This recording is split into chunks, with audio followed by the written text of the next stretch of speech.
Ada satu pasal B8 2.0, dia cakap nak tambah power kereta tapi dia tak nak jenis exhaust bising-bising. Tiba nak terangkan lagi, kira kita buat stage 1 ataupun stage 2. Sebenarnya stage 2 cuma compulsory yang tukar adalah barang downpipe dia, tengah exhaust sampai belakang exhaust tu panggil catback. Sebenarnya kalau kita tukar catback barulah exhaust tu jadi bising.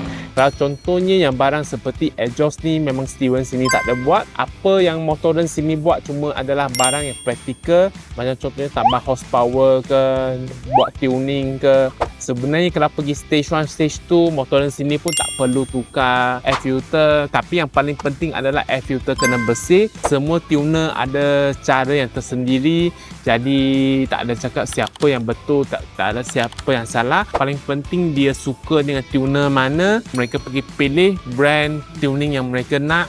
Semua ni terpulang dekat cita rasa owner masing-masing. Sebab kalau contohnya modify, ada open port, lepas tu mungkin intercooler tukar, air piping tukar, downpipe tukar, exhaust catback tukar. Mungkin owner tu dia suka macam ni, dia boleh buat ikut cara dia je. Sebab itu kan kereta dia kan.